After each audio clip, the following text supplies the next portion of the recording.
on today's episode of Judge GPT TV. A cruise line blames a mechanic for turning their haunted holiday tour into a full-blown metaphysical meltdown.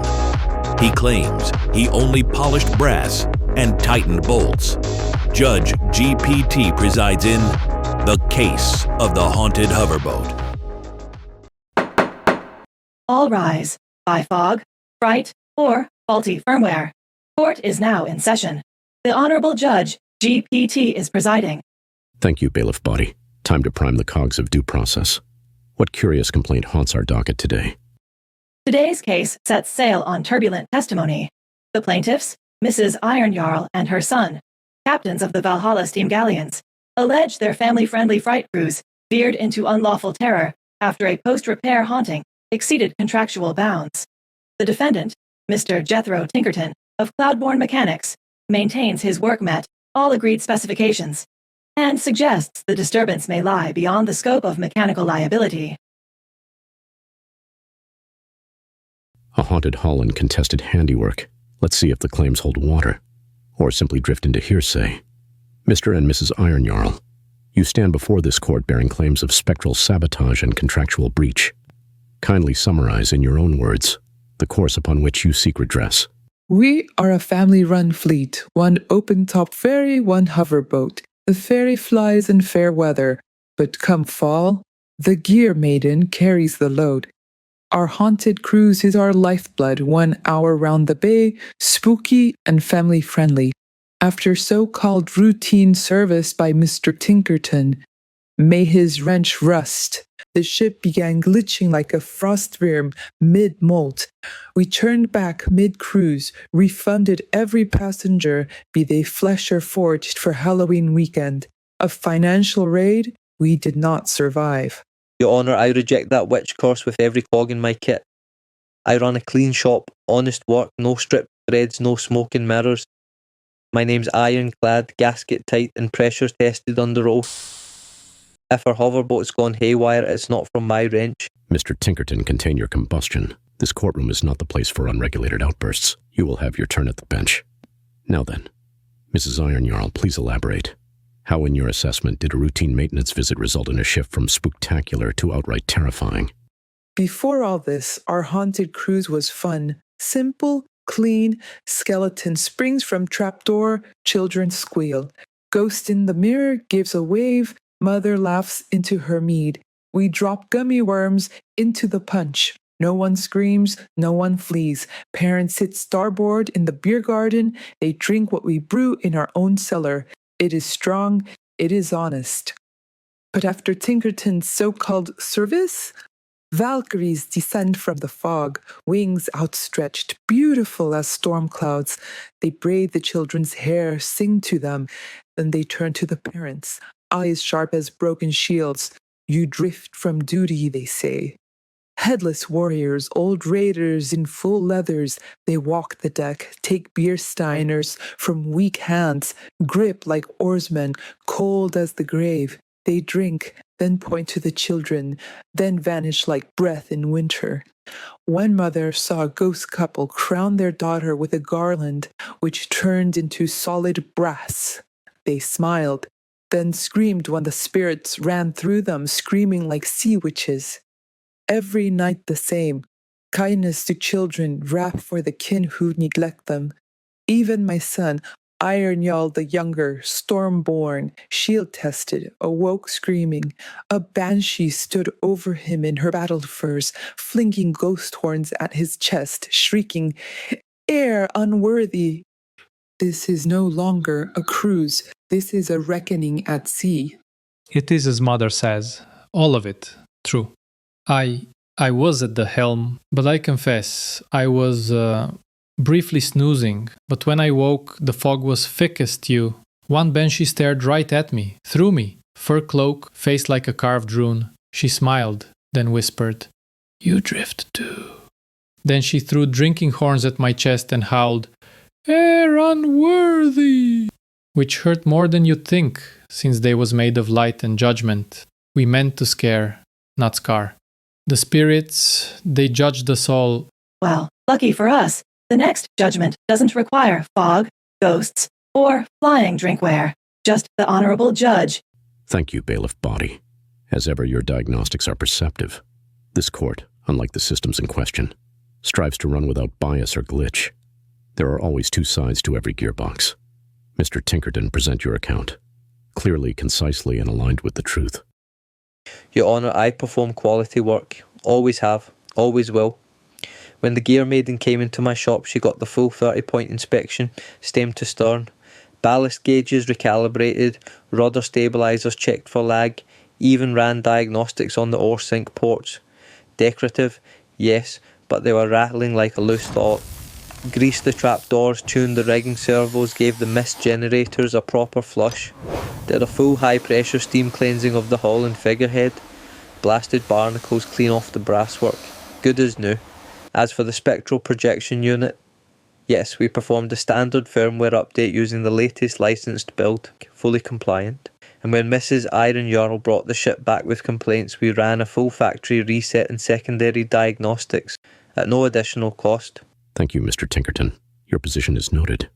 Mrs. Iron Jarl, if a full factory reset of the ghostware was performed free of charge, on what grounds do you hold him liable for the passenger distress and financial loss? The kinds of things we've seen aboard the Gear Maiden since this so-called routine service, we'd never seen before.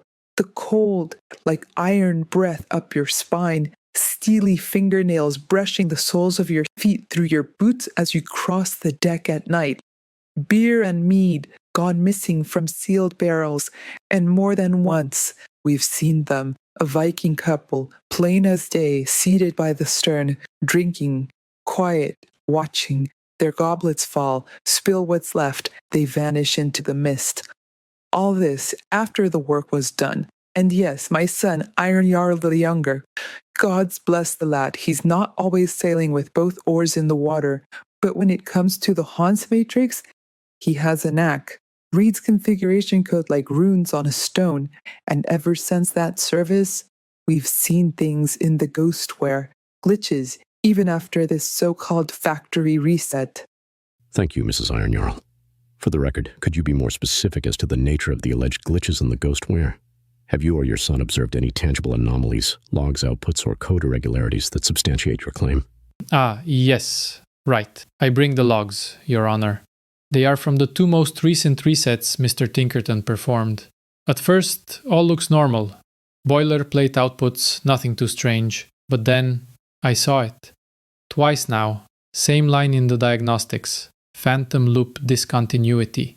It shows up deep in the spectral sequence buffer. Not supposed to be there. And on line 88 of the haunt matrix it says, unexpected echo in chambered subroutine. Only, there is no chambered subroutine. Not in this build. Not anywhere. But that is not the strangest part. I had more error traces, timestamps, lines of ghost code. I swear it. But later, they were gone. Not erased, not smudged. Gone. Like the output forgot what was written. We believe it is clockwork hacking, a worm in the gears. Either that or some kind of, etheric anomaly effect. Perhaps life is but a dream, as the Gear Maiden rows down the stream. Excellent point, Bailiff. Mr. Iron Jarl, are you certain these are not dreams, or delusions brought on by suggestion or strain? No, Your Honor, not dreams. I showed the analytical engine outputs to Mother before they changed. Hallucinations? Bah, we are Iron Jarls, not daydreamers. We have phonographic testimony, dozens of passengers saying the same. The Draugr in the hull, the helm whispering Odin's price, the children writing in forgotten runes they never learned. My boy, he's got more fog than forecast, but he is not mad. He showed me the diagnostic cipher panels. I saw them with my own eyes, and I watched them change. Mr. Tinkerton, for the record, the court acknowledges that Mr. Iron Jarl raises a reasonable concern, namely the possibility of clockwork infiltration or some form of rogue cog script. With that in mind, how many times have you personally serviced the Gear Maiden? And at the time of your most recent inspection, was your diagnostic equipment calibrated with current script integrity filters and mechanism hygiene protocols, as outlined in standard firmware handling guidelines? Aye, Your Honour. All up to code. The filters and protocols update with each firmware build. Automatic, certified, no corners cut. My tools were calibrated for every annual service, the last job and both factory resets. Not a gear out of place. I'm submitting the logic dials and memory coils into the record. They'll show clear readings. No rogue cog script. Just brass, steam and clean code. That said, I did notice a few things off during the last reset. Little flickers, outputs repeating themselves and a spike in ambient energy I couldn't source. I chalked it up to interference until my next client mentioned something similar. He was waiting on his flying carpet, saw the whole thing. He's a subject matter expert in residual echo logic, among other things. And he's here today, Your Honour, ready to testify. The submitted diagnostics appear consistent with a clean system. No sign of virus, worm, or rogue cog script. However, given the phonographic logs documenting repeated accounts of terror and torment beyond the standard theatrical thresholds, this court will admit testimony from any qualified party who may offer insight into the underlying malfunction. Thank you, Your Honour. I am Mega Guru. You have turned every cog, chased every current, yet still the shadows stir. Logic has spoken, and the gears remain still, yet something unseen keeps turning.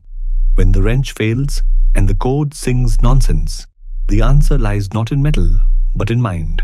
Where many minds gather, reality may bend to meet them. Belief is a blueprint. Enough belief builds a body. What haunts this ship may not be broken, it may be believed. It is not the ghost in the machine, it is the ghost of the machine. Briefly put, what you encountered may not be malfunction, but manifestation. Manifestation? Ha! Neither I nor my paying customers have ever dabbled in topomancy or summoned thoughts like ghosts into the hull. We are not dream weavers. We reject such inceptions. Give me steel over spirit every time. Ah, no, not a tulpa.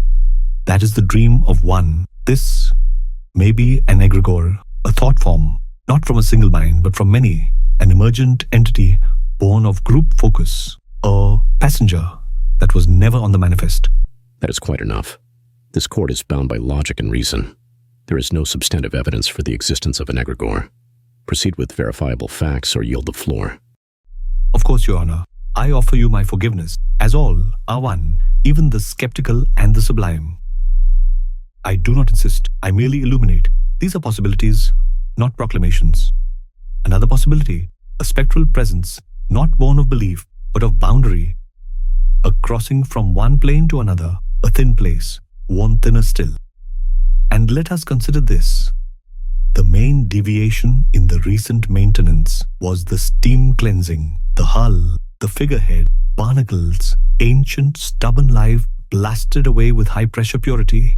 What if, embedded in that shell and brass, was the lingering essence of the ship's namesake? What if, in cleansing the vessel, you unsealed it? A maiden, once trapped beneath shell and silt, now loosed upon the quantum tides, not a malfunction, but a re-emergence. An intriguing hypothesis, Mr. Megaguru. Finely wound, well-oiled, and poetically refined. But without verifiable data, it remains what it is. A story, not a submission of fact. This court requires evidence, not ether, allegory, or ancestral echoes.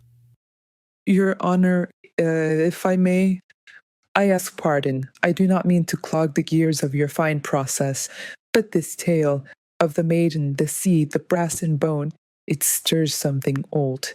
There was a story tied to the gear maiden, passed down by dock workers and old deckhands, about a girl, a storm, a vow. I thought it nonsense, sailors' talk, salt and grief. But now, Mega Guru, if what you say holds weight, if there is something in her, what must we do to make it stop? There are always paths. You may embrace her presence, speak to her, ask what she wants. She may wish only to be seen or to dance. Perhaps the ship becomes what she already is, a passage not for families, but for the awakened, an adult's only cruise for those unafraid of the veil. Or you may release her, give her a Viking's burial, a fire on the sea, a return to mist and myth, ash to wind, memory to tide, or you could sell her to me. I have holdings in haunted vessels. She would be quite at home in my fleet. Fire, mother. Let it be fire. Aye, we give her what she was denied. A warrior's farewell. Torch the hull, scatter the bolts, let the sea take what brass could not hold. Mrs. Ironjarl, you've brought Mr. Tinkerton to court over faulty service and financial loss, citing glitches and guest complaints. Yet now you are willing to sacrifice half your fleet over a theory without evidence, a story by your own words once dismissed. Help this court understand. Why hold him accountable for so little, and surrender so much for so much less? Because we are seafaring folk, Your Honor, we do not move by ledgers and logic alone. We are bounded by the tides and by our hearts. When the wind howls strange, we do not ask for proof. We reef the sails and trust our gut. Also, Mother, this could count as a catastrophic write-off. Might be a very good tax break. Ha!